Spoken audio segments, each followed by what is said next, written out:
грантови.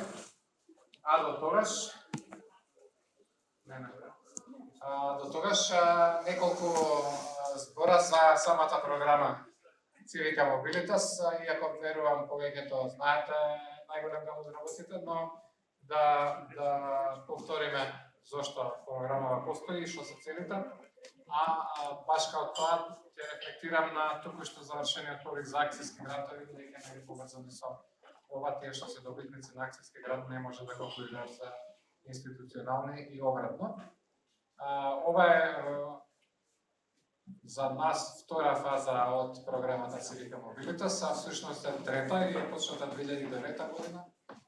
Со тоа што првите 4 години ја водеше организацијата ЦИРА, а од 2014 година, кога почна втората фаза, или за нас прва, МЦМС заедно со, односно МИРАС од Данска е водечкиот партнер во оваа програма.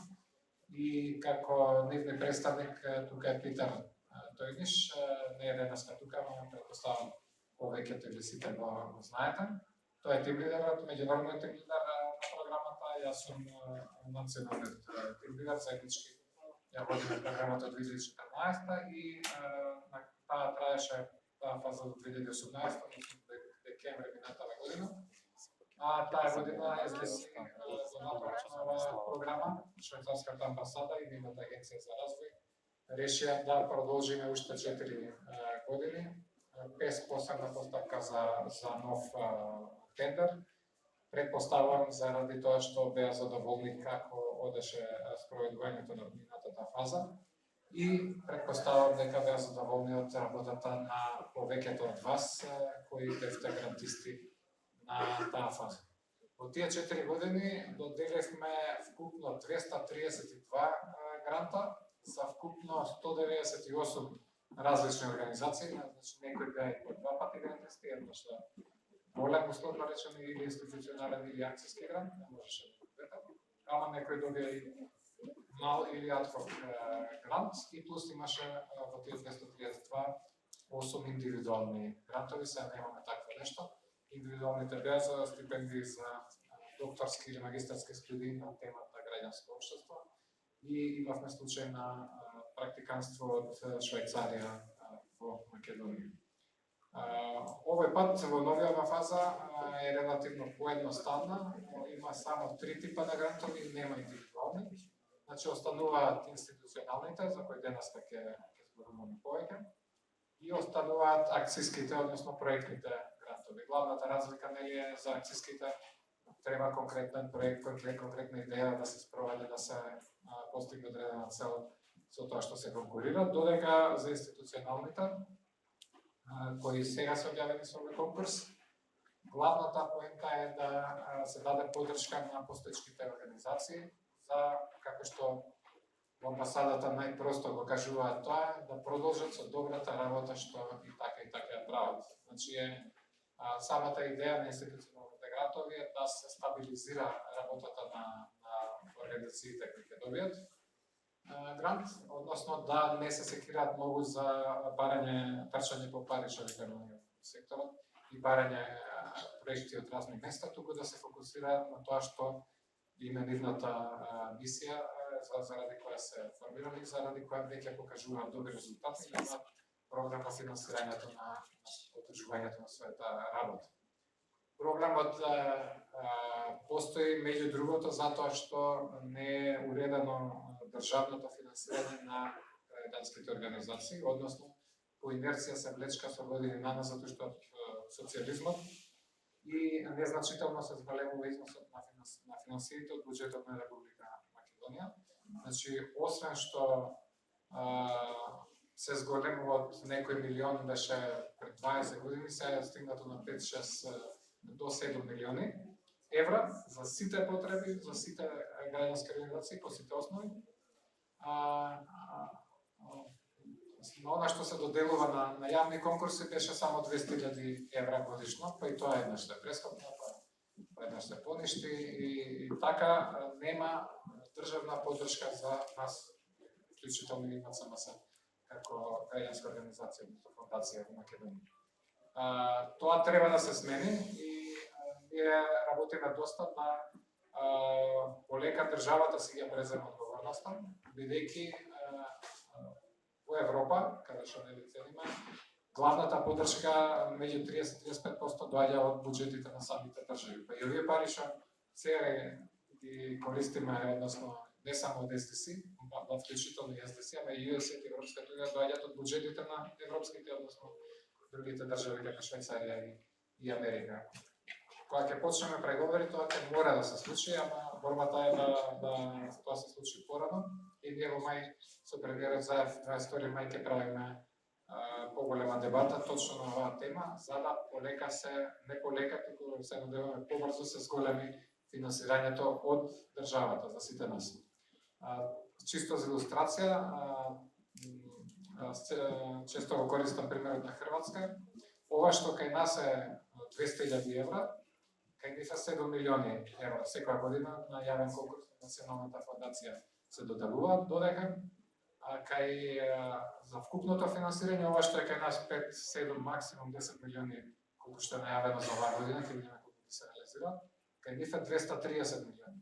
А Хрватска е само 2 пати поголема од нас и по број на жители, по сите параметри, значи ајде да не тераме 230, не мора ни 120 или 100, ама да почнеме да мрдаме од овие 5-6 милиони и целта ми е во овој мандат на владата да стигне до 30 милиони евра финансирањето, што драматично ќе го смени ова и се надевам нема да има потреба од многу странски интервенции како што е оваа за да ја поддржува нашата работа, бидејќи главен дел од нашите активности се за развој на нашата држава.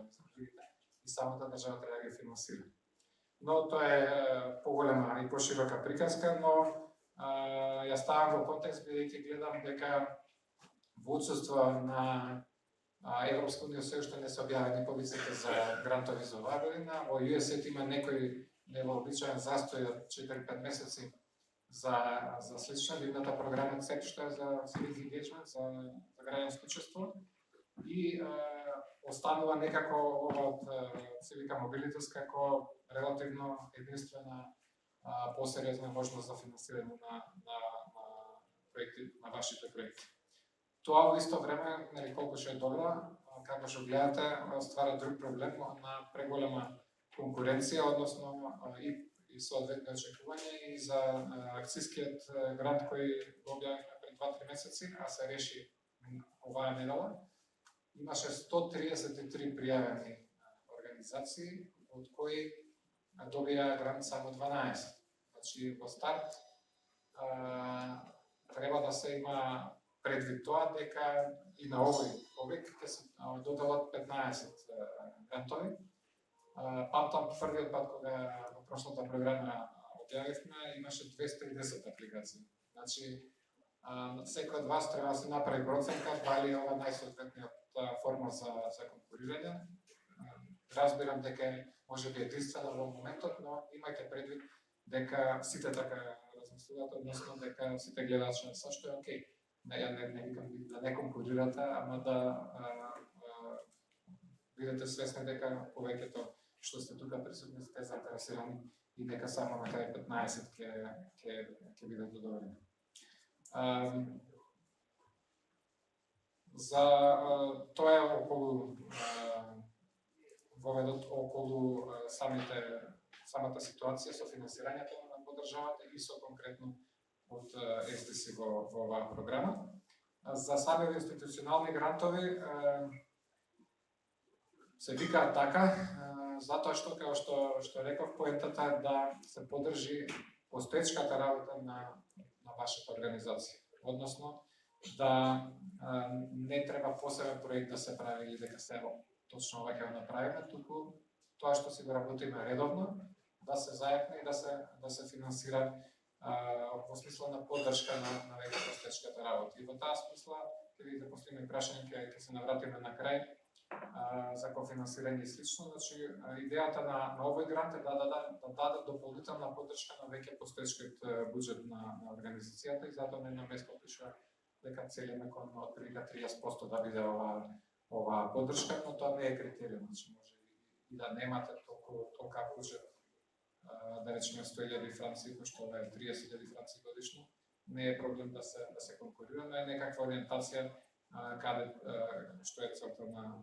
овој тип на поддршка. Значи да ја стабилизира организацијата, да не мисли за други средства и овие средства може да се употребат за кофинансирање на други проекти. Значи да дополни баш тоа што сите Европска унија проекти ја бараат, да има кофинансирање од собствени или други средства.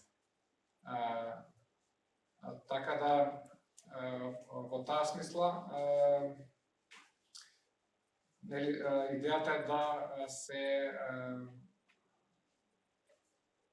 поддржат организации кои демонстрирале или можат да демонстрираат во самата апликација дека имале добри постигнувања резултати во претходниот период. И тука ни се отвори главната дилема во пишувањето на нова програма, дали треба организации кои веќе биле поддржани да имаат можност да добијат пак. Едната логика или линија на размислување, која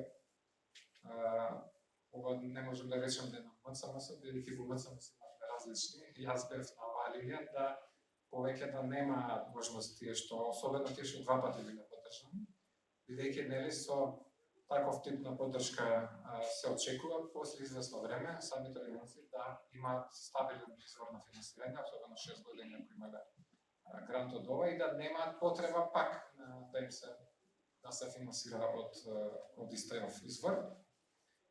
Другата линија беше окей, ама ние како спроведувач на програмата треба да ги постигнеме целите заради кои се создава ова граѓанско општество, поголемо членство, волонтери во самите организации, да има резултати, видливи, влијание на политики и така натаму, значи има, знаете, тие 4 цели или соработка меѓу вас.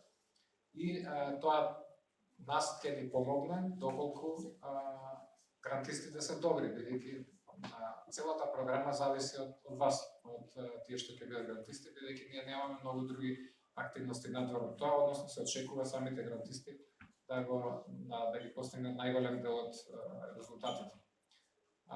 Во минатата програма, тие што бевте вклучени, знаете, често прашувавме од време на време, ќе пратевме, информирајте на што сте постигнале со грантот, што е една работа што сакате да издвоите, имаше проблеми да се тоа искомуницира и да се демонстрира што всушност сме направили. Не викам дека немаше, напротив, затоа пак ќе речам се доби без нов тендер новата фаза на оваа програма, бидејќи имаше доволно и добри резултати да се прикажат, за да швајцарската амбасада се одлучи на продолжување наместо на нова постапка со други евентуално спроведувачи. Но претпоставувам дека ќе биде клучно тоа во вашите апликации да се демонстрира кои биле најголемите работи кои веќе сте ги постигнале и кои ќе сакате да ги направите во новиот период. Овие ќе бидат за 3 години грантови, следните догодина ќе имаме уште една рунда од нови 15, кои ќе бидат за 2 или 2,5 години, ќе видиме како ќе се одвива програмата и ќе се очекува во тој период да она што ќе го предложите биде спроведено. И пак ќе речем, тоа треба да е дел од вашата постојана борба, условно речем, ако се тоа права на вашите целни групи, дали се тоа деца, лица со посебни потреби, било што, и екологија, да има некоја демонстрирана работа на тоа поле и успеси и што плюс треба да се промени во наредниот период. И втората битна компонента на институционалните грантови е развојот на самата организација. Односно, надвор од тоа што го работите, како внатрешно ќе се реорганизирате или подобрите, да после 3 години бидете постабилна организација, попрепознаена и да евентуално без ваква понатамошна поддршка од SDC продолжите да функционирате и правите тие исти работи понатаму. Толку мислам за овите за врска меѓу старата и новата програма и за главните поенти на институционалните грантови. Вале ќе преземе од тука и ќе помине с презентацијата на она што е повикот, се надевам во 15-20 минути и потоа ќе одиме на прашања од вас. Јас ќе бидеме спремни за одговори, а веќе добивме писмено неколку прашања, така да ќе рефлектираме на нив. Благодарам. Значи, со повеќето од вас се знаеме, за оние кои што не ме познават, јас сум Валентина Чичева од МЦМС и ќе бидам грант менаџер за институционалните грантови. Сега, во текот на оваа сесија, ќе поминеме малку низ основните точки на водичот, кој што веќе го видовте, веќе објавен за институционални грантови, а потоа, нели, како што споменавме, и ќе имаме прилика да поставувате прашања за се што сметате дека треба да се разјасни за вашиот повик. Првенствено, повикот за институционални грантови е наменет за сите организации кои што се регистрирани согласно Законот за здруженија и фондации. Значи, само за тие. Здруженија, фондации и сојузи, само регистрирани согласно Законот ЗЗФ, кој што веќе на сите ни е познат, од Службен весник 52 од 2010 година. Како и сите други грантови во Civica Mobilitas, така и институционалните грантови треба да придонесуваат кон општата цел и кон резултатите на програмата. Општата цел, обштествени промени во Македонија, водени од силен граѓански сектор и активни граѓани, додека посебно кон секој од резултатите, овозможувачко обкружување за граѓанското општество, граѓански ангажман, соработка и граѓанско учество. Сите грантови на различен начин придонесуваат кон овие општа цел и резултати на програмата. Ќе видиме понатаму како институционалните ќе придонесат кон овие резултати. Како и во претходните грантови, приоритети ќе бидат географското покривање, секторските и тематските области и сите нив, да не ги повторуваме, веќе си ги имате во самиот водич. Ќе поминеме низ критериумите за подобност, актери, грантови, ИРО процеси, трошоци и број на пријави. Тоа всушност ќе биде и дел од понатамошната презентација. Во однос на тоа кои актери, односно апликанти ќе бидат подобни, значи овој повик е наменет само за индивидуалните организации. Значи овде не се подобни партнери и соработници. Аплицирате само како апликант една организација за поддршка на институционален грант. Големината на грантовите треба да биде помеѓу 3 и 4,5 милиони денари за целото време траење на поддршката која што ја барате, додека пак за првата година вкупниот побаран буџет треба да биде помеѓу 1 и 1,5 милион денари. Време траењето на грантовите треба да биде за период до најмногу 36 месеци. Значи тоа е максимумот до 3 години. Апликацијата ќе видиме и понатаму, ќе биде составена од неколку делови. Еден од деловите се и ИРО процесите. Тоа е кратенка за институционален развој и организацијско јакнење. Тоа се компоненти кои што ќе ви помогнат да ја зајакнете вашата организација институционално, организацијски, за да можете преку вашите програми да придонесете кон резултатите на Civica Mobilitas. Значи, јакнењето на организацијата како процес институционално и организацијски нема никакво значење доколку вие преку вашите програми не го развивате граѓанското општество во Македонија понатаму. Значи, на тој начин институционалните грантови практично ќе придонесат кон остварување на целите на програмата и сите други иницијативи кои што вие ги работите, а треба да водат кон развој на граѓанското општество. Во подобни трошоци, значи во самиот водич ќе видите поделени се трошоците на оперативни и директни трошоци. Оперативни се сите оние, подобни се сите оние трошоци кои што се вообичаени за граѓанскиот сектор, од типот на бруто плати, редовна работа на организациите, од типот на канцелариски трошоци, затоплување, струја, телефон, како и сите други релевантни трошоци за развој на организацијата. Ментори, фасилитатори, обуки, консултации, значи било кои други компоненти за развој на човечките ресурси во вашата организација. Освен овие оперативни трошоци, подобни се и директни трошоци, бидејќи институционалниот грант значи, има за цел да подржи во одреден степен целокупната програма на вашата организација. Така што, значи, и директни трошоци за акции кои што планирате да ги спроведете, а не можете да најдете средства од други донатори, исто така се подобни во овој подобни. Директни трошоци и во смисла на тоа дека се дозволени како кофинансирање на други програми кои што веќе ги спроведувате, а се покриени од други донатори. Сега во самите буџети, освен овие што ги набројавме директни и оперативни трошоци, морате да вклучите во вашите буџети уште два вида на трошоци. Тоа се трошоци за независни надворешни финансиски ревизии, кои што се однесуваат на целокупното работење на организацијата, значи не само на грантот на ЦИВИК, и дополнително извештај за други барања, кои што се однесуваат само на институционалниот грант.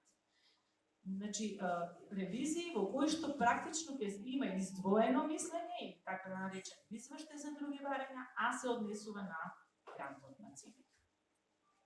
Тоа е едниот трошок, а другиот трошок е дека треба да се предвиди учество на најмалку еден представник на апликантот во настаните на ЦИВИК во Белина. Национални форуми, фестивали, средби за вмрежување и други настани кои што ќе бидат организирани од страна на програми. Во рамки на овој повик, вие не треба да барате, да прикажете кофинансирање, не е задолжително, меѓутоа водете сметка, во самата апликација има дел колку ви се вашите вкупно планирани трошоци за периодот за кој што го барате грант. Бидејќи нивото на планирани средства од други извори, исто така ќе се разгледува од страна на комисијата и ќе биде оценуван. Значи, да, не е потребно кофинансирање, меѓутоа вкупно планираните средства сепак ќе се разгледуваат и ќе бидат оценувани од страна на комисијата, бидејќи како што и во самиот повик пишува и ние неколку пати споменавме, институционалниот грант е за да помогне во спроведување на вашите програми. Не целокупно да ја превземе одговорноста на финансирање на целите ваши програми, туку да земе дел, да земе учество во она што вие веќе го работите и веќе е поддржано од други донатори. Исто така, можете да ги користите средствата за кофинансирање на ваши други проекти. Самиот образец се состои од неколку делови. Делот апликант е вообичаен и се содржи од преглед на сите основни информации за вашата организација, административни. Делот пријава е составен од 3 дела. Се состои од програма, стратегија за влијание врз политиките, организацијска анализа и барањето за институционален грант. Во делот програма треба да ги напишете сите активности, значи сите акции кои што планирате да ги спроведете во текот на институционалната поддршка. Значи акции кои што се веќе финансирани, веќе течат или планирате да ги направите. Во текот на стратегија за влијание врз политиките, многу општо, не во форма на активности, значи ќе ги напишете кои се какви се вашите планови за тоа како планирате да влијаете врз политиките? Организацијската анализа е оној дел во кој што ќе треба да ги објасните ИРО и процесите кои што сакате да ги подобрите во вашата организација, за да можете преку вашите програми да делувате кон развојот на граѓанското општество. Значи, кои се компонентите кои што во моментот ви недостасуваат, кои што сакате да ги унапредите, а со тоа да станете подобри во развојот на граѓанското општество. И последниот дел е делот барање за институционален град, во кој што имате компонента во која што треба да ја напишете сумата која што ја барате од Civica Mobilitas, меѓутоа и вкупно планираните трошоци кои што планирате да бидат спроведени во текот на целокупниот процес.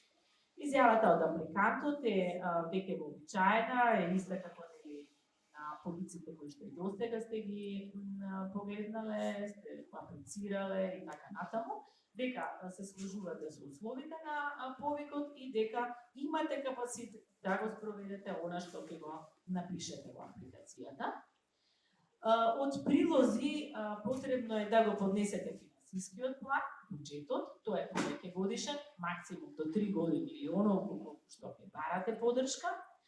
А вториот прилог е треба, значи вашиот правен статус да го докажете преку поднесување на тековна состојба, не постара од 6 месеци. Табелата за оценување е овде, значи можете да ја видите на екраните. Со 30 поени ќе се бодува профилот на апликантот. Програмата која што планирате да ја спроведете, акциите кои што планирате да ги спроведете за развој на граѓанското општество се бодуваат со 25 поени. Стратегијата за влијание врз политиките се бодува со 20 поени. Организацијската анализа се бодува со 15 поени. Значи, гледате самиот развој институционален на вашата организација се бодува со помалку поени, отколку со тоа што планирате да го направите вкупно преку вашата програма за развој на општеството. И на крајот финансискиот план или буџетот се бодува со 10 поени и се гледа дали е соодветен или релевантен на акциите кои што сте напишале дека планирате да ги спроведете во периодот за кој што го барате. Освен тоа што можете сега да поставувате прашања, ние ќе ги запишеме или ќе ги објавиме на веб страницата. Крајен рок за поставување прашања е 20 мај на овој мејл кој што го имате овде. Дел од луѓето веќе почна да ме прашуваат и усмено и телефонски, значи да, ние одговараме телефонски на прашања, меѓутоа официјално, за да одговорот ви биде официјален, ќе морате да го поставите прашањето на писмено и да добиете писмен одговор. Само писмениот одговор е релевантен и официјален понатаму за било што на кое што би сакале да се повикате понатаму при пополнување на вашата апликација. Крајниот рок за поднесување на пријавите е 3 јуни, значи точно 1 месец, на 3 мај е објавен повикот, 3 јуни во 16 часот на сите оние адреси кои што стојат во водичот, дали во МЦМС, дали ќе испратите по пошта, електронски не смеете да ја поднесувате, смеете, ама нема да биде валидна. И она што е битно дека до 16 часот во МЦМС мора да пристигне самата пријава. Без разлика дали сте ја пратиле по курир или по пошта, во МЦМС поштарот мора да ја донесе до 3 до 16 часот. Тоа би било накусо за основните компоненти на институционалните грантови, за основните насоки по кои што би требало да се водите при пополнување на апликацијата, а сега повелете со прашање.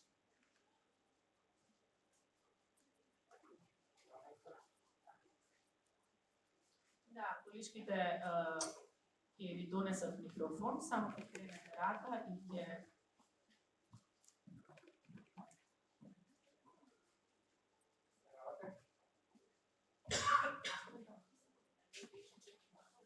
кој сака да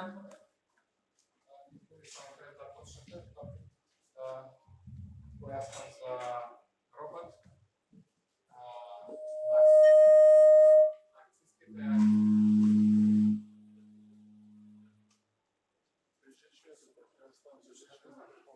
Да, гасиме нешто? Бежичниот микрофон паѓа понека, Случително то никој не збори.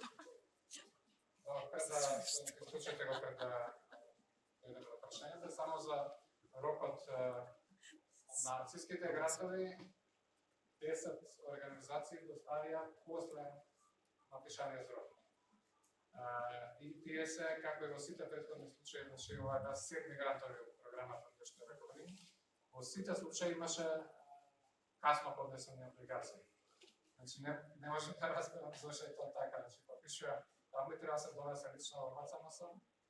Потрудете се да не доаѓате во 5 до 4, 4, 4, 5, 4, 15, имаше 5 сат што стигна организација, значи нема да бидат, ќе бидат прифатени, но нема да бидат оценувани. Значи поставено тука постапката. Се што е после 4 стигнато и не мора да се поднесено 3 јуни, може на 1 јуни, може на 25 мај. Било кој може денес кој е спремен да поднесе, ние сме спремни. Значи не го чекате последниот ден и ако го чекате парца пале, донесете ги 12 брева, не е страшно. И сите што ќе стигнат до 4 да влезат во МЦМС, ќе ги да регистрирано, а 4-5 не може да ги не минатиот пат имавме контрола од СДС. Значи како се вика, беше присутен одговорниот што за програмата. Таму во 15 до 4 до 4:15, не го чудно зашто биле касно. И после најголемите жалби или ако не бие постапка на жалба или што играе на резултатот, најголем дел се однесува на тоа, зашто не било прифатено, а се стигнало минута до 4, 5 до 4. А паш како целото има и камери, така да може да се стигна кој кога стигна. Така да гледајте да не се ставите во ситуација и последниот саат да поставувате апликацијата. Дека и нас не се случува тоа рекордот е 4 минути пред рок. Ама гледате да не ризикувате заради глупости да не биде отврлена апликацијата. И сите други технички работи видите ги што сега за да не се отврли заради неисполнување на такви едноставни работи. Имам две прашања. Првото прашање е, ако здруженијето е регистрирано сега во мај месец, дали има право да аплицира за грант? Второто прашање е, здруженијето работи година и пол, нема одлика да аплицира, се сака да аплицира за грант. Значи нема никаков проблем, може да се конкурира, нема временско ограничување за разлика од Европска унија која дори мислам и го збореме кога беше една година, сега дара 3 години. Да биде, кај нас не е тоа случај, може да се конкурира, но ја видовте табелата за оценување, профилот носи најмногу, значи тоа што го зборувам, што претходно е направено, значи ќе веројатно малку ќе има што да се прикаже таму и со тоа ќе се намали конкурентноста на апликацијата, но нема проблем да се конкурира, само треба да регистрираме по Законот за здруженја и фондации. И што се како што нешто за странските организации, значи ако имаат регистрација во Македонија, можат и тие, но не може ако е само странска организација да конкурира на овој грант. Но да сакав како пример да кажам од минатата, мислам дека уште во првиот циклус имаше 3 што има 3 организации добитници што има помалку од една година што бе регистрирани како солидарност, например, со тоа ми текна во старост. Да, двете прашања се покрија со тоа. Тука има едно прашање на Тања.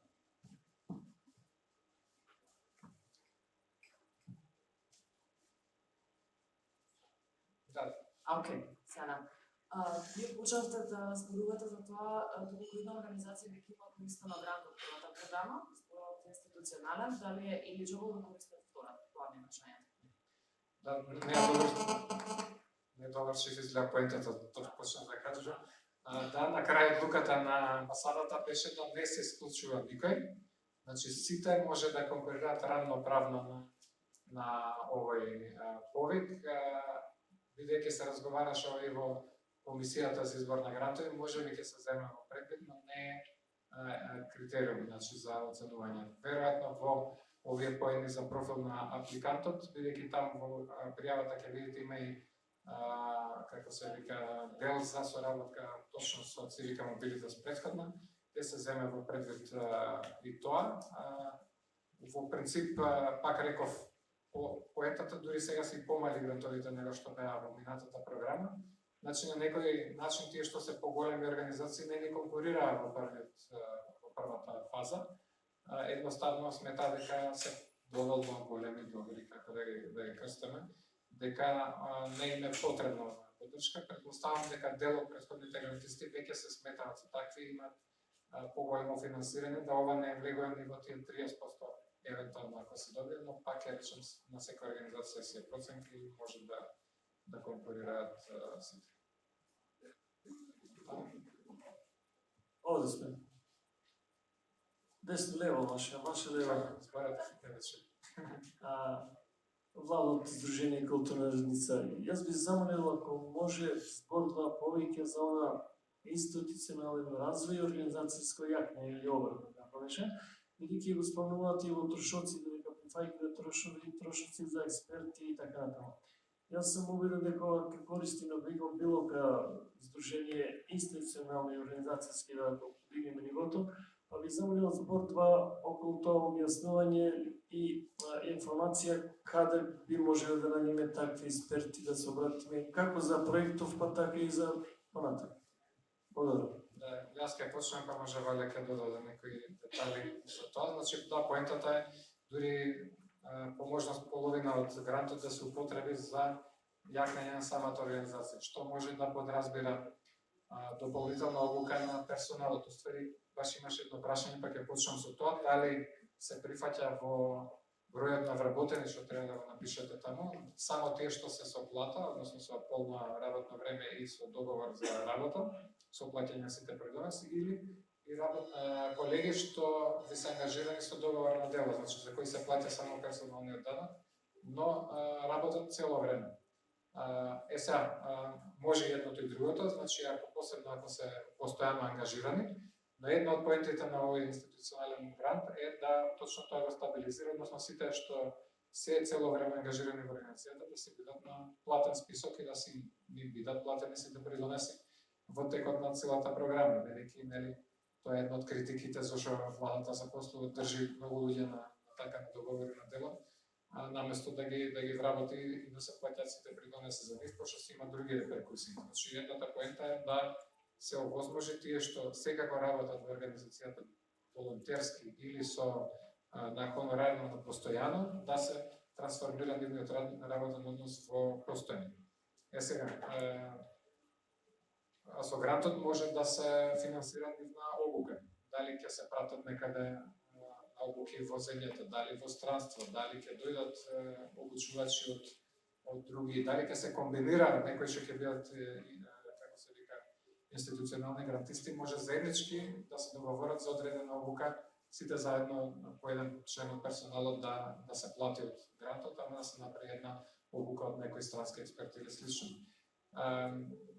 Баш као тоа во рамките на самата програма има менторска поддршка, тоа би имаше и предходниот период, Ана Василович ви е веројатно позната, таа го води тој дел од Руманија и ќе има таква поддршка на самата организација, на самите институционални грантисти, да се направат и организацијски развојни планови за овој период на грантот, за подолгорочно гледање што треба и како да се развива организацијата.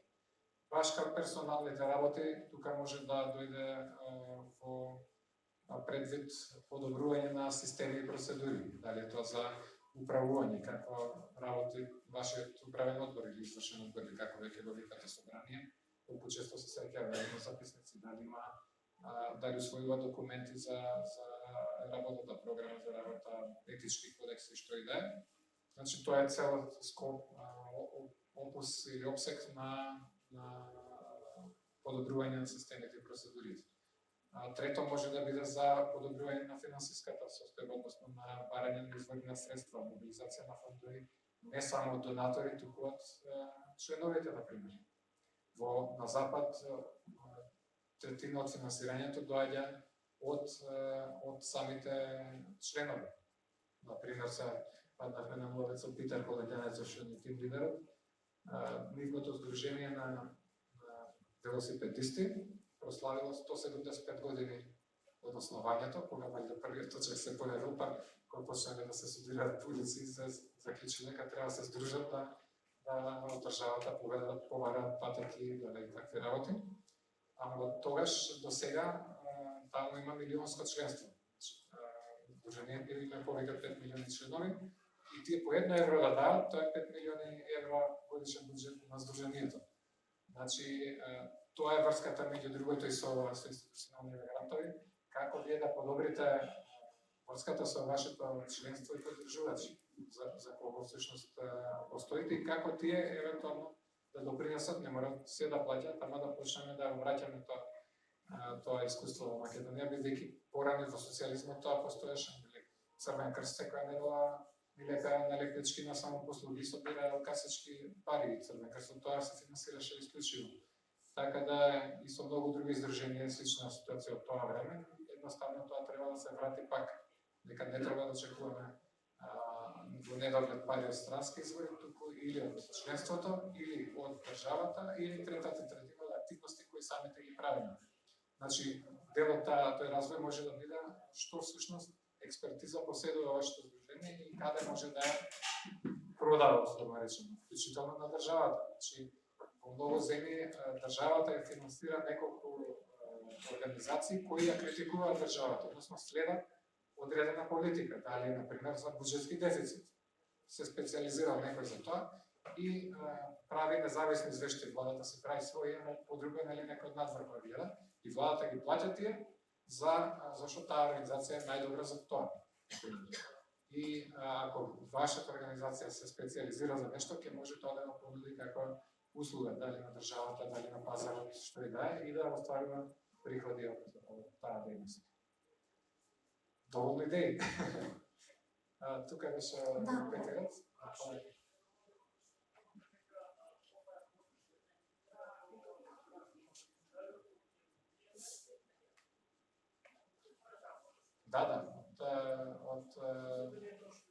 Да, треба да се предвиди во буџетот дека ќе дел од трошоците ќе бидат за такви работи. Здраво. Две прашања, ако може.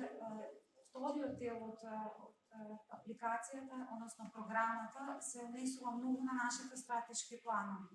Како ние ќе комуницираме нашите стратешки планови со комисијата, затоа што не го барате во прилог нашите стратешки планови, не ги барате. И ова е подпрашање на колегата прашање. Нашиот организацијски развој најмногу сакате да го видите во третиот дел, каде што е анализата на ви благодарам. Добро, претпоставувам сами одговорив се на тоа, да, таму е. И таму треба да доловите тоа што веќе сте го направиле во стратешките планови. Душе повеќе тоа за во делот за програма што пишува е да видиме врската колку од вашите активности и вашите стратешки цели соодветствуваат со целите на програмата Цивика Мобилите со 4. Дали ќе се подобри возможувачката околина, дали гринтанскиот ангажман, дали веќе зголемите членство, волонтери и слично. Дали соработката меѓу вас или четвртото, дали ќе влијаете на одредени политики. Тие се 4 битни работи за целите. Но не мора да е само тоа. Вие веројатно имате и работи кои не се во овие 4, тоа затоа е предвидено во петата област, каде што ќе додадете тоа што вас е битно, а не се поклапа баш или не можете да најдете врската со цивика. Така да и тоа да се оцени. Но во сите тие делови треба да од вашите постоечки стратешки планови да издвоите главните работи. И тоа е поентата да во што помалку, дури не гледате редуциран админатиот пат, апликацијата, затоа што од искуството на комисијата која не е професионално ангажирана, но они се платени, но на некој начин волонтерски, да речам, за разлика од Европска унија која плаќа дебело за оценувачи, ова е повеќе символичен надомест за ова што треба да го направат, така да они го прават надвор од нивно за работно време, пошто сите си работат нешто друго. Поентата дека тие немаат многу време да гледаат долги апликации и што со помош со зборови доловите што сакате да постигнете, да го привлечете нивното внимание, веројатно подобро ќе биде оценет. Се да не кажам, или да кажем една анекдота од Европскиот парламент кога отидов давно на некоја дебата граѓанско општество парламентарци европски. Имаше барем 300 пратеници, 300 од невладиниот сектор и сите имаат по 2 минути да кажат, да се обратат тие што сака да зборат. Интересно беше дека дури и пратениците кои го работат таму се веќе 2-3 години беа со мандатите, не успеваа во 2 минути да стигнат до поентата што сака да кажат, а не од невладините. Дори си почнал, а таму автоматски 2 минути и така се не се сега се микрофонот, тука на сала не се слуша. Додека не дојде еден од британски представник во парламентот, човекот до 2 минути кажа 4 поенти и се заврши пред да му истечат 2 минути и се седи. И сите 4 бар ја ги запамтив. Значи поентата кратко, концизно, јасно, тоа ќе влијае веројатно многу подобро и на самите членови на комисијата да подобре оценат публикацијата. А има и 3 страни, има и доволно место да кажете се што се вели. Повелете. Кај микрофонот е не Тука.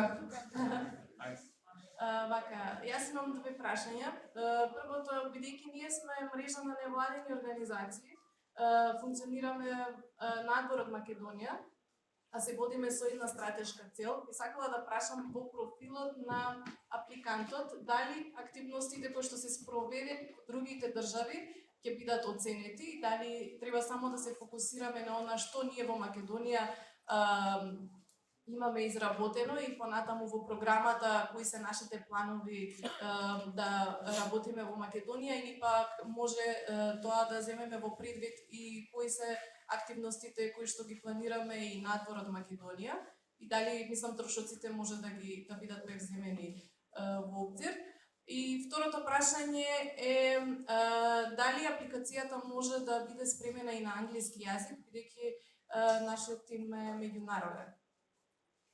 Ја имам уште 2-3 подпрашања за тебе, зашто може да има други проблеми. Прво, дали е мрежата регистрирана и второ, дали е регистрирана во Македонија? Да, значи ние сме регистрирани како Сдружение на граѓани во Република Македонија, не како невладина организација индивидуално. Добро, во тој случај може да конкурирате, со тоа што оваа програма е исклучиво за Македонија. Швајцарската амбасада си има посебни програми во Србија, во Албанија, во Косово, така да активности надвор од Македонија не се дозволени. Тоест нема да се признат. Може да се наведат како илустративно, но нема во буџетот ништо не може да биде финансирано од програмата и дополнително, значи се што е предвидено како активност мора да биде да се однесува на Македонија. Дали тоа ќе биде доволно релевантно за самата мрежа, сами ќе се процените, а после комисијата ќе биде. Само уште за профилот, дали активностите ќе бидат земени во предвид во оценката, бидејќи ние имаме активности само што имаме спроведено надвор. Да, целокупната работа на организацијата ќе се оценува. Како ќе се оценува, тоа е на комисијата работа. Таму мислам дека имаш. На крај.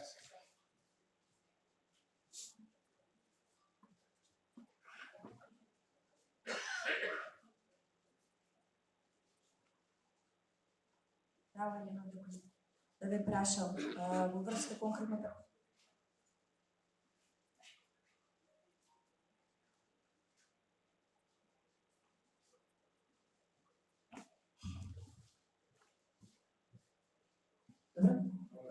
Значи конкретно за трошоците што се покриваат во буџетот. Значи наведено е дека трошоци за бруто плати делумно за основниот персонал. Значи, ова делумно, колку е тоа делумно? Значи, дали покрива 100% бруто плата, 50% бруто плата? Значи, како е покритието на бруто плата? дали има ограничување на бројот на основен персонал и дали, значи, тоа, ако основниот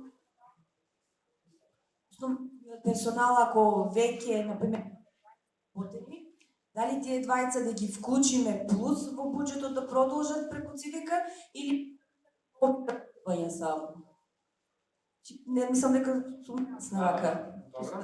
Може и нови вработувања да се вклучат во буџетот заедно со старите или Да. и колка процент на бруто плата покриват? Значи, Благодарам. генерално нема ограничување во таа смисла. Ова што е напишано и што го цитиравте е да се повтори смислата на грантовите да бидат поддршка на веќе постојачката работа на организацијата. Значи, не е исклучено и 100% да се финансира организацијата само од овој грант, и тоа е можно, не знам дали ќе биде доволно добро оценето за да се биде во добитните 15 организации, значи можно е 100% финансирање за тие што ги предложите луѓе во буџетот, но поентата е да ова да даде поддршка на постоечкиот, кој веројатно веќе работи на некои работи и веројатно веќе е финансиран во дел или во целост од други извори на финансирање, други донатори од други средства што и да е. Ова може да придонесе во кофинансирањето, може да биде и, пак ја речем, целосно некој од колегите во организацијата финансиран од ова или да работи само на овој грант, но пожелно или препорачливо или преферирано е да овој грант обезбеди учество или тоа разлика која не ви е покриена од други постоечки програми. Значи, бидејќи повеќето нели работиме цело време се бркаме со еден донатор со друг, па бараме луѓето како да ги искористиме најдобро, но никогаш ретко се случува да 100% е финансиран некој човек од некоја програма, ама ако е, тогаш останатите ќе ги финансирате од оваа програма. Као што гледате, најмалку поени носат работите во буџетот, така да не е толку драматично дали ќе биде вака или така, и нема пак ја речем посебни ограничувања за персоналот, и може да има нови луѓе предвидено во Да. Особено тоа да баш тоа е едно од поентите, некој што цело време работел со месеци со години, а немало можности да биде на плата, да сега се трансформира и се вработи во самата организација да продолжи да работи тоа што го прави. На неколку пати е поставувано прашањето, значи институционалните грантови имаат за цел да придонесат во одреден степен кон реализација на вашата програма. Значи, дали ќе планирате двајца или тројца вработени да бидат финансирани од Цивика, исто така многу зависи и колку вработени планирате вкупно во тој 3-годишен период. Ако вие планирате да имате 10 или 15 вработени вкупно, тогаш двајца или тројца е во ред и е до одреден степен вклученост во поддршка на институционалниот грант во вашите програми. Значи, делумно, на неколку пати е споменато, низ многу точки, во водичот дека институционалната поддршка има за цел да придонесе до одреден степен во финансирање на вашите целокупни програми.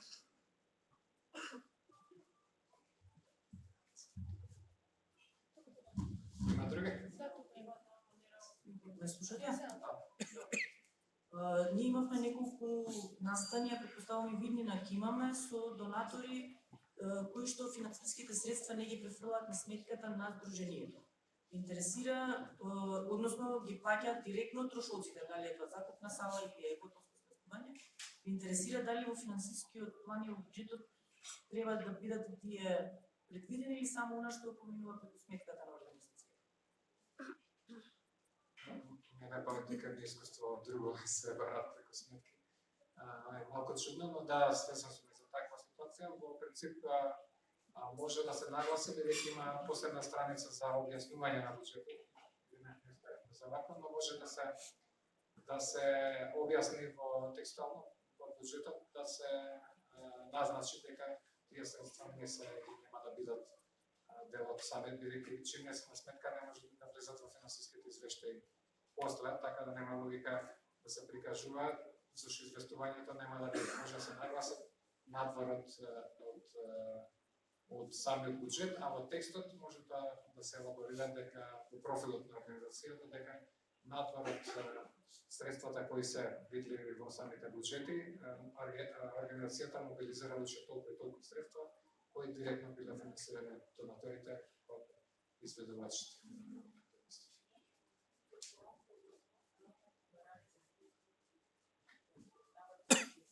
Во форматот фактички треба ги внесете само средствата кои ги барате од Цивика, не вкупните, бидејќи после во прилог ќе а во делот Б4 беше барањето за институционален грант, таму само стои колкав ќе ви планираниот вкупен буџет. Значи едно е колку барате, да речеме, од Цивика 30.000 франци годишно, или 2 милиони денари, или колку милиони 800 беше горниот лимит, а може би 5 милиони денари вкупниот буџет. И таму може да допишете дека од тие 5, 3 се на сметка, 2 се мобилизирани на друг начин. Това таму. Веќе се таму да... Пак, сум Душко Христо од Банка за храна. Неколку прашања. Право, дали проектот треба да биде, дали може да се ослободи од ДДВ преку СЕП? Тоа е битен фактор, бидејќи 18% предпоставам сите знаеме дека се многу пари, околу 4,5 милиона денара плаќаме и данок.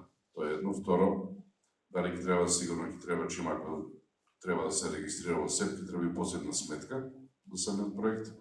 И трета работа, дали во рамки на проектот, доколку организацијата, конкретно кај нас, бидејќи еден од деловите е да дел од волонтерите и членовите на самата организација извршиме студиска посета на одредени веќе развиени банки за храна во Европа. Дали тој како трошок може да биде оправдан во рамки на оваа програма? Па да, на сите три прашања е позитивен одговорот. Имате можност да се ослободите од ДДВ доколку сакате, значи не ве обврзуваме. За институционалните грантови нема обврска, ако сакате можете да се ослободите од ДДВ. Доколку се ослободувате од ДДВ, процедурата е да ќе морате да отворите посебна сметка. Доколку не сакате да се ослободите од ДДВ, можете да ги користите и општите сметки на вашите организации. И третото прашање, да, за студиски посети можете да си предвидите средства. Со платени даноци, нели, соодветно на луѓето кои што се волонтери и хонорарно вработени, нели, тие си имаат дополнителни даноци за таков тип на ангажмент. Здраво на сите, јас сум Димитар Илчов, имам две прашања. Но првото е, ме интересира во поглед на временската рамка, дали има ограничувања кога би била имплементацијата на програмата за овие грантови? Дали имате некој временски рок од до, например, дали мора да почне во текот на 2019 година или може во почетокот да се одложи малку подоцна? Во водичот си го има индикативниот период во табелата запишано, очекуваме негде кај јули или август, најдоцно септември, нели, зависно од комисијата за грантови, да започне периодот. Како што си пишува во табелата индикативниот период, тоа во водичот. Дополнам ја дека нашата цел е да сите институционални почнат на 1 јули, ама не знаеме дали ќе е изведливо, а тоа зависи од колку од вас ќе конкурира. Затоа што комисијата идејата со акциските беше на 1 април да почнат, ама заради големиот број апликации тек оваа недела се состана комисијата за да ја изврши. Они оценуваат цел април, ама на 6 мај фактички се заврши процесот на оценка. Ако е релативно помал бројот, не е многу за очекувањето, идеално би било дека до крај на јуни ќе има одлука и што од 1 јули би почнале институционалните грантови. Ако не, ќе се помести, ама не многу. Чим ќе заврши комисијата, веднаш потоа ќе се премине на склучување на договорите и веројатно 1 август, ако не од 1 јули, 1 септември, но не би сакале да почнеме подоцна 1 октомври. Во најкрајен случај тоа би било, но поверојатно порано некако. Добро во ред, ако добро да разбрав, значи во периодот на имплементацијата не смее да биде не смее да започне подоцна од 1 октомври, така? Во ред. И второто прашање, дали смеат да има него предвидено средства во буџетот за постојани средства за работа на Сдруженијето? Да, предвидено е максимум 20% за основни средства, нели за обично прашуваат за коли, дали ама генерално нема доволно пари за нови коли, до 20% може, тоа може да значи често во набавка на возило, но и на простори, на инвентар, слично со тоа што нели основни средства се рачунаат од 300 евра нагоре, се што е под 300 евра како канцелариски столици, може комплет да се купи сега за половина со тие пари, така да тоа не буде во основни, во тоа ограничување од 20%. Во ред има две дефиниции, едната е над 300 евра, втората е со рок на употреба над 1 година, но добро, ви благодарам на одговорите.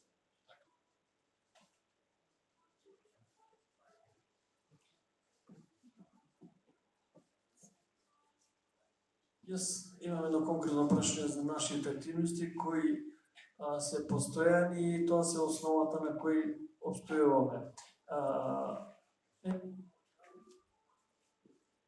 Дали ќе бидат подобни за финансирање трошоци на активности кои ќе предвидуваат унапредување на продажбата, да се искажам така. Само на кратко да појаснам. Културна ризница делува како Сдружение на мајстори.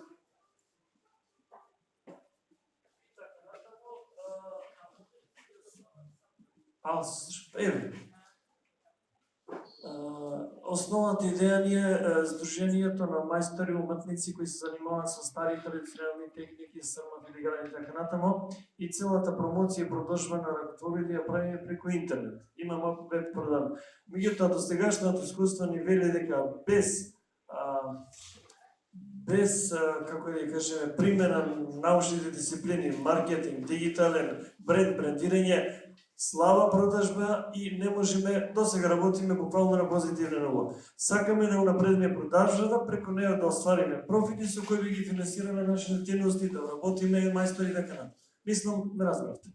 Да, со тоа што не правиме ние профит, туку правиме висок на приходи на расходи. Тоа не е разликата од фирмите, ама да, може да се и баш и тоа е некој дел од идејата со институционалните грантови да се работи и на продажба на тоа што правиме. Значи, ние не можеме да го прикажеме тоа како профит, зашто сме на профитни организации, но ако сите средства од тој вишок што се прави од продажби на работите, оди во функција на организацијата, тоа што се сема окей. И тој што се секако дека се подобро.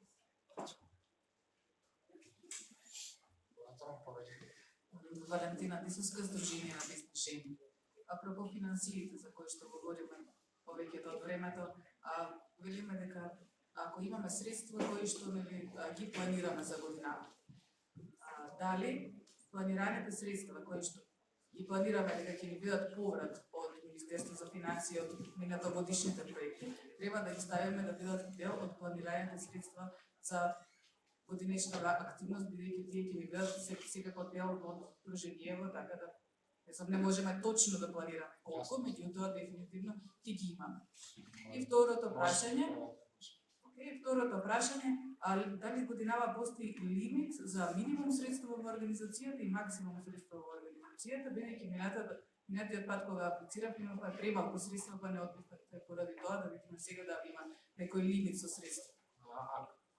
Прво, нема лимит за вкупниот буџет колку и да е, а второ, имаше минатиот пат, да, минимум и максимум поминати средства во организација. Сега исто е меѓу милион и не, за колку конкурирате, само тоа може да биде основа за одбивање, бидејќи тоа што се бара од сивите мора да биде меѓу 1 милион и 800 годишно, односно 3 милиона и 4,5 милиона. Да, меѓутоа дали има некој минимум што мора организацијата да го има како средства во организацијата или пак некој максимум? Не, благодарам.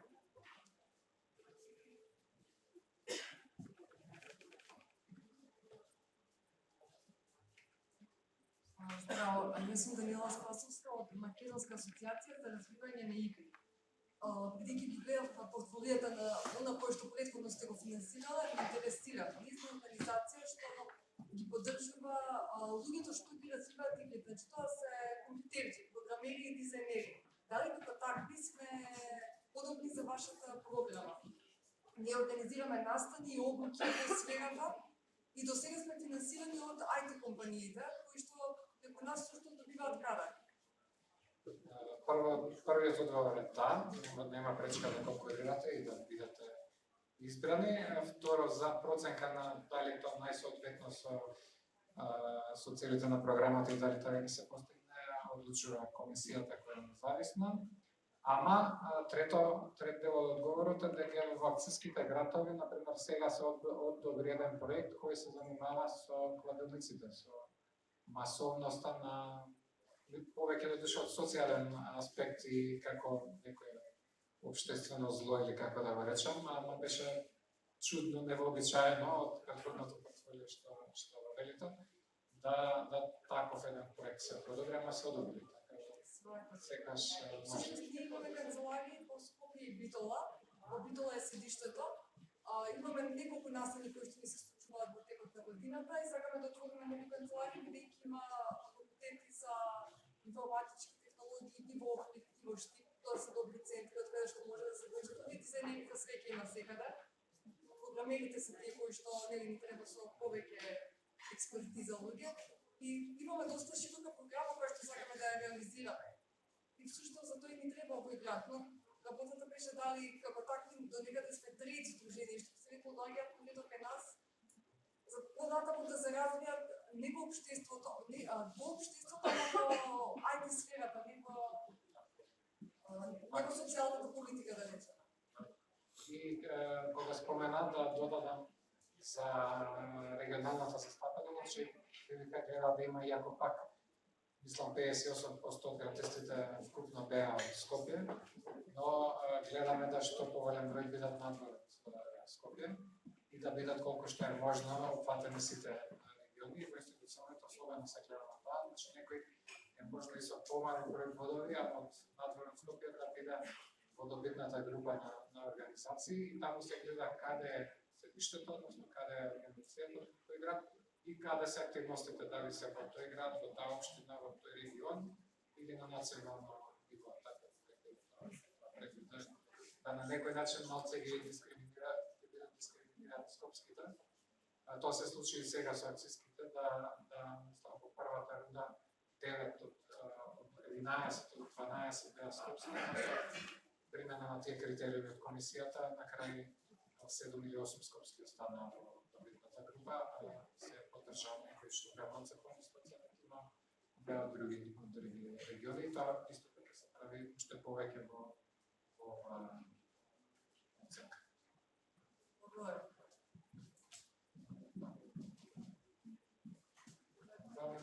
Интересно?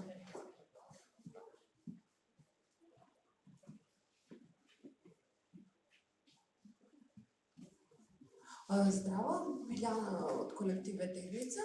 Именно ние аплициравме во рамки на повикот за акциски грантови и до ден денес немаме добиено никаков одговор, дали сме примени или одбиени.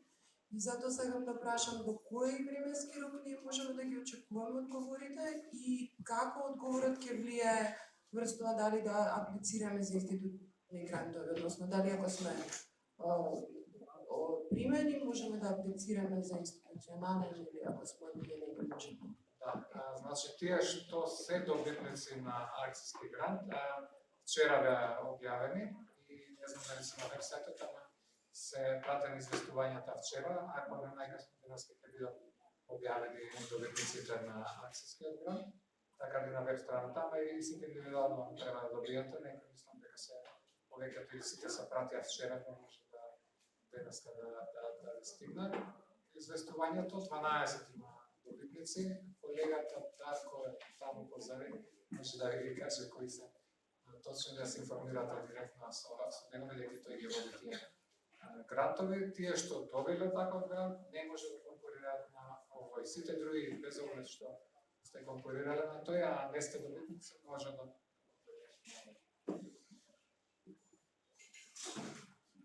уште нешто?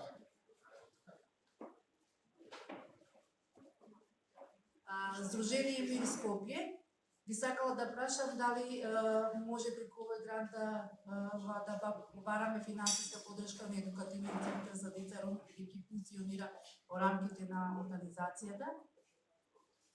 Со оглед на тоа дека знаеме дека посебно не се финансираат таквите центри веќе од страна на донаторите, дали тоа не се приоритетни активности, може ли да ги планираме активностите на едукативниот центар со финансиска поддршка комплетно на сите трошоци, како и образувањето на 20 едукатори на децата со нормално диплома на оделенски наставник.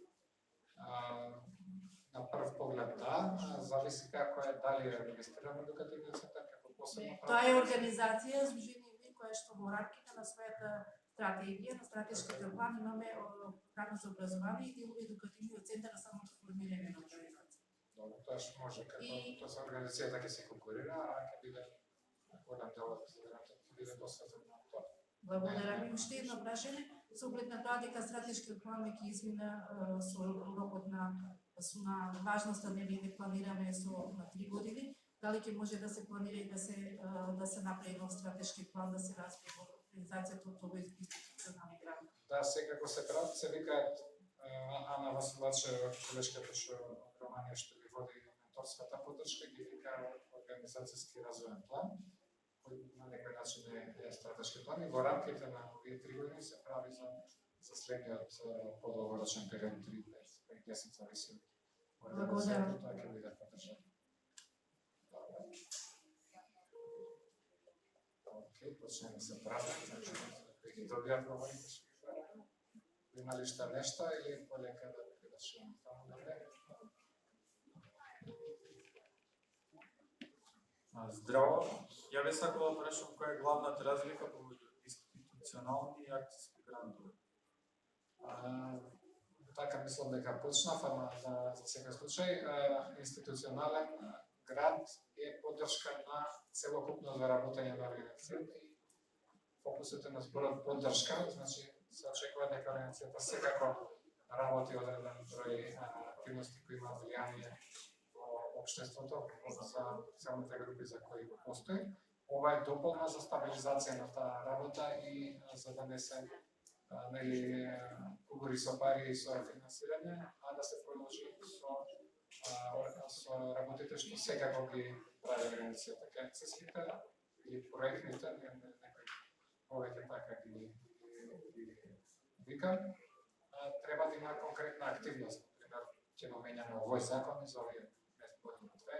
Све што ќе биде во рамките на овој проект направено, ќе биде во функција да се постигне целта да се смени законот за дискриминација што е да или нешто сосема друго, но е конкретна акција насочена со своја посебна цел која организацијата спроведува надвор од сите други работи што ги прави. На институционалните за редовната цел на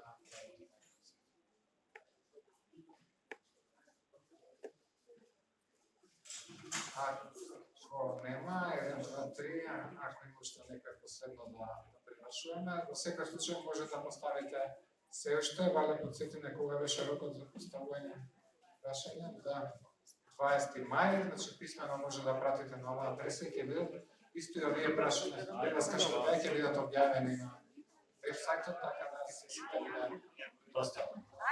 Ви благодарам за посетата и учеството. Кафе, водичка и на позади, може да се подружиме, да прашате билатерални новативи, нешто става нејасно. И ви посакувам многу среќа и успех. Александар.